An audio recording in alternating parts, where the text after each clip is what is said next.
Hi, students. I welcome all of you once again. We had already started with lesson number 12, Food for All. Can we revise once again? Let's revise. What we had studied in the last lecture?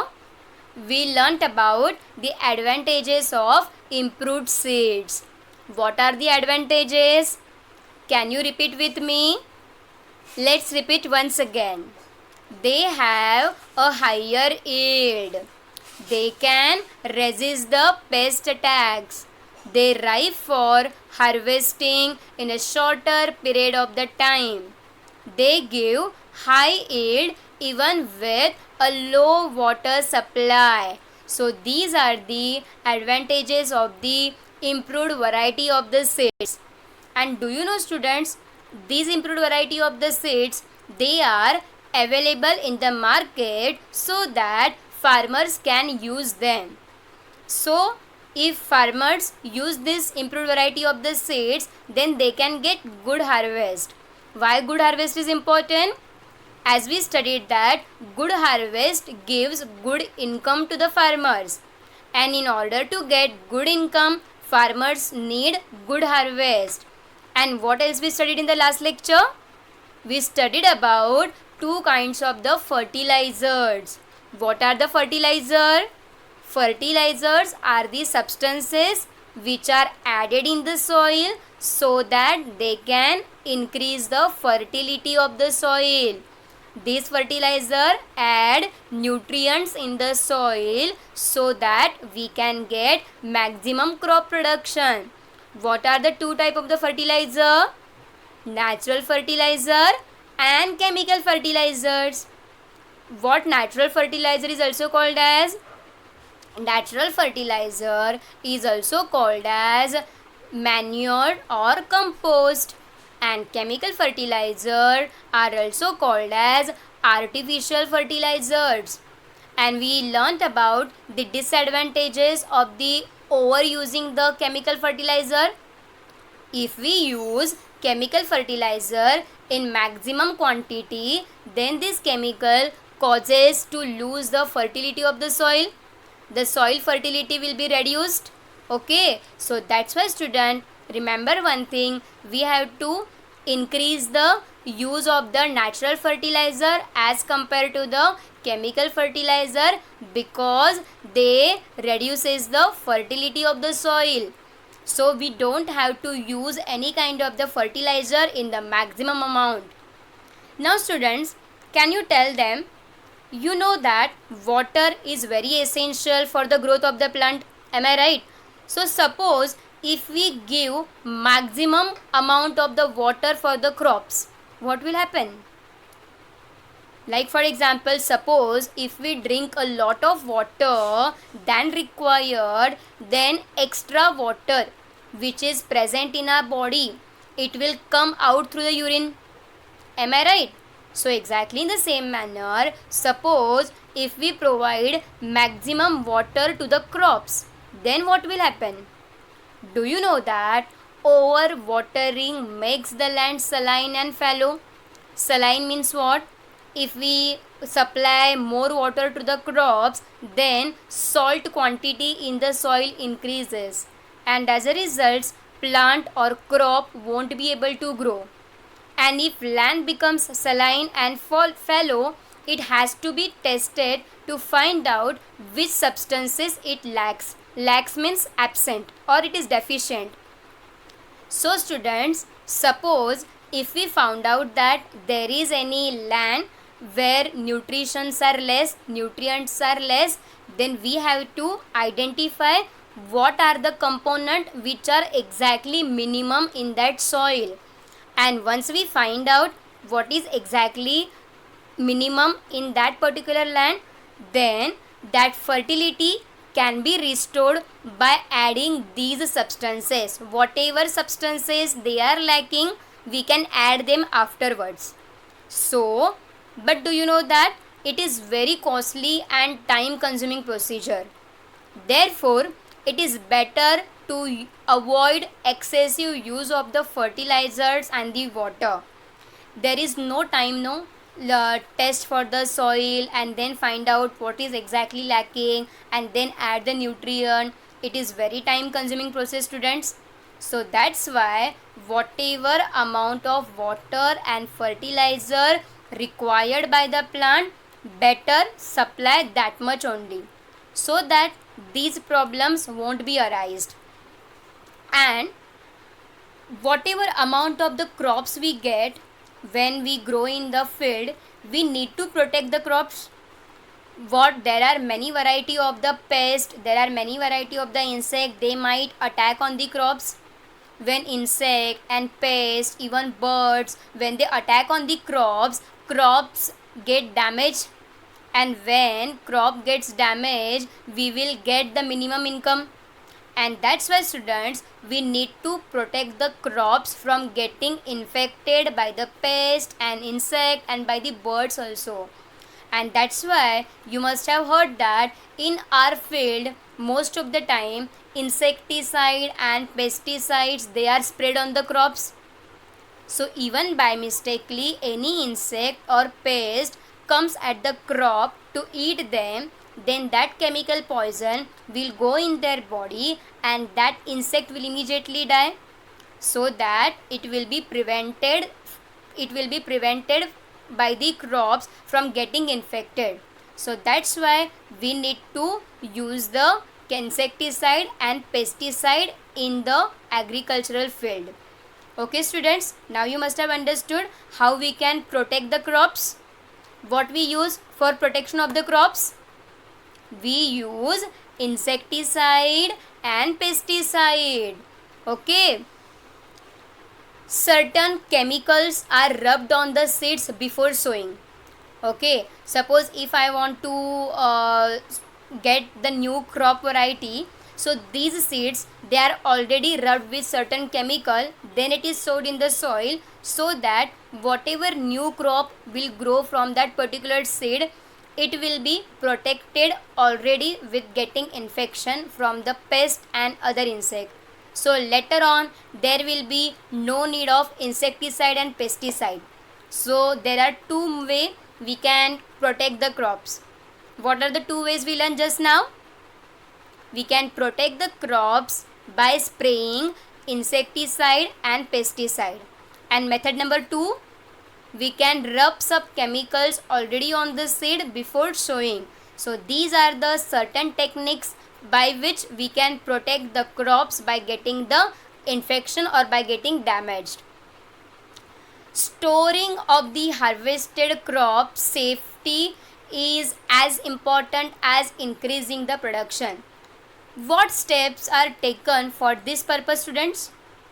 Okay, we grown the crops, but suppose if we get the crops or grain in the larger quantity, now we cannot use maximum amount of the grain at the same time. We need to protect them, we need to store them. So what are the steps we take in order to protect these grains after harvesting? Any guesses? Have you observed your mother or grandmother or at a village area? Suppose if we get the seeds in the larger quantity, what are the steps usually we take up? Have you ever observed? In the large amount of the seed, we keep for drying under sun.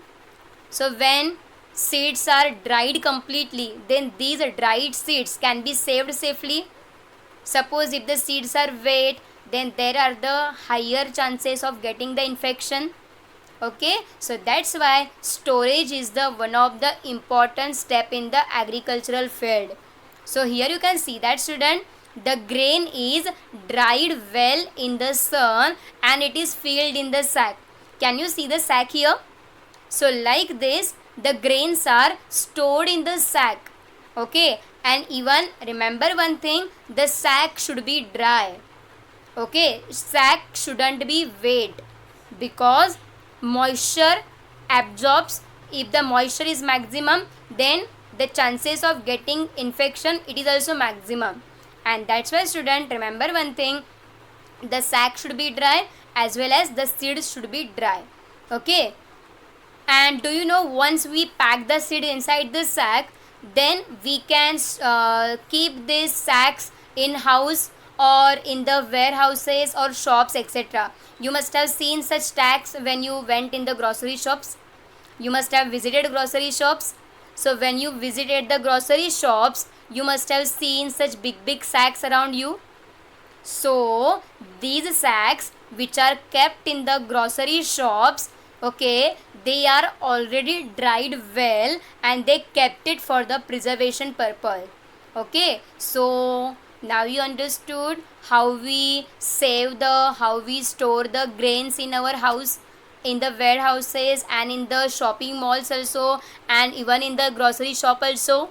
Okay, so these are the method or these are the modes of storing the crops. Do you know that these store grains, they can get damaged in the two ways? There are two ways might be these stored grains. Okay, suppose if we store the grains in the warehouse or the shops, we need to be very careful, because even after storage of the grains in the sack, there are higher chances that these grains might get damaged. So what are the ways of the grains from getting damaged? So step number 1, mice, rats, insect, they can spoil the grain to a greater extent. If you store the sacks in your house, suppose if there are many insects and suppose if there are many rats also, they will tear the sacks and there will be lot of damage to the grains. And that's why students, remember one thing, whenever you will store the sacks of the grains in your house or in your shops, we need to be very careful that there shouldn't be any kind of the rats, insect or mice. So these are the certain conditions which we have to be very careful. And one more thing also, if the grains is stored in the closed and the damp space means what? Moisturized space. Okay, so if we store the grains in the damp space, it catches the fungus infection, and if the fungal infection arises on the grains, then these grains becomes unfit for eating. Okay, so that's why we have to protect all these grains from getting the fungal infection. You must have seen fungus, no? Suppose if we keep bread or chapati for for more days in open space, you must have seen cottony growth on the bread or chapati. So that white cottony growth which you see on chapati and the bread, we call it as what? Fungus. So do you know these white cottony growth, these fungus, it may grow on sacks if we store them in the damp space. And that's why student, always remember, whenever you store sacks of the grains, then remember one thing, the area should be dry. The area shouldn't be wet or damp. And later on also, you need to be very careful, there shouldn't be any kind of water spill. So even by mistakenly there is any kind of the water spill, so that water will move to that sack's place and the sacks will get and the grains will get damaged.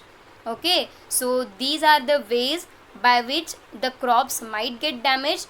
So we have to be very careful from mice, rat, insect and from the fungal infection.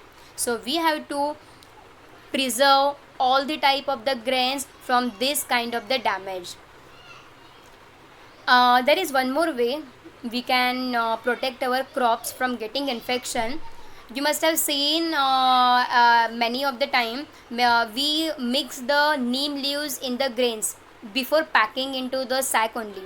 So along with the grains, we mix the neem leaves and then we pack that sack totally. So prevent such damage by the pest and the chemicals are sprayed at the place of the storage or all around it, and neem leaves are mixed with the grains. So from getting any kind of the infection, before keeping the sacks in that particular space, we can spray the chemicals all around the area so that there won't be any kind of the fungal infection and the pest infection. And before packing only, we can do one more thing. we can mix up the neem leaves. As you know that neem leaves are bitter in taste. So as neem leaves are bitter in taste, any kind of the insect and any kind of the fungus won't grow easily in that sack. Okay, so using from the ancient time, we are using the neem leaves to store the grains from getting the infection. So why we use the neem leaves and the chemical for storing the infection? Some protective chemicals that can be mixed with the grains are also available in the market. Their smell repels the insect as the odor is very strong. That smell is not good for the insect. Okay, so because of that strong odor, that insect or pest, they will be away from the crop. Okay, away from the grain. So our grains will be saved automatically. Storage places are always kept dry and airy to prevent the fungus infection. Now you student understood what are the ways to protect the grains from getting the infection by the any kind of the insect and the pest and from the fungal infection. As we store food grains at our home, we don't go daily in the grocery shop to buy the things. Usually you must have seen at your home also, we take out the all the grocery things once in a month. We store at home, and when it is needed, that time we use all the grains and all kind of the food material. Am I right? Exactly in the same manner, there are many variety of the animal which are found around us. Even they store the food material. You can see here in this picture squirrel and the honeybee you can see here. So honeybee and squirrel, they also store the food material. Why? Because when they need the food material, they can use this type of the food material during need. So even other animals apart from the human being, they also store the food material. Insects like ant, they also store the food material. You must have seen ants carrying the sugar particle. Okay, so even ants store the food material for their requirement when they will need. Honeybees collect the nectar from the flower, and that is stored in the honeycomb in the form of honey. The honey which we consume now, that is the actually stored food which is kept by the honeybees. And squirrel also store the seeds, because these animals store the food, it is available to them when they need it. Okay students, so you must have seen that even these animals also store the food. So along with the animals, don't you think that plants also store the food material? You all know that all the time plants are busy in producing the food. So even there are some plants that store the food material. So what kind of the food they store? Leafy vegetable which we consume, that is the food of the plant. Fruits which we consume, that is the food of the plant which they store for themselves. But we are using stored food of the plant for our benefit. Okay, so you can see that student over here, bulb of the plant such as onion and garlic, and the tubers such as potato and ginger, they are the parts of the stem of the plants. So do you know potato, onion, garlic, ginger, they are the stem of the plant. So these stem of the plant we are consuming as a food material. So what are the stem of the plant? Onion, garlic, potato and ginger, they are the stem of the plant, but we use them as a food material. And do you know radish, sweet potato, beetroot, they are the roots of the plant. So roots of the plant also we consume as a food material. So plants store the food material either in the form of stems, either in the form of roots, or either in the form of directly fruits. Okay student, now you understood how plants store the food material. And do you know that sometimes production is affected by the disaster such as flood, drought, cyclone, hailstorm, etc. At such times, the stored surplus grain can be used for the people.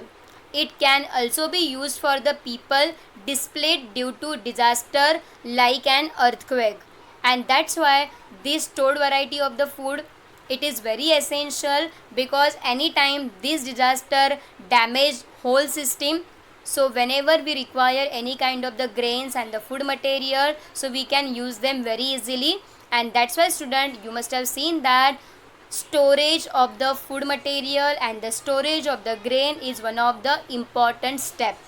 Okay, so what we learned till now, let's revise once again.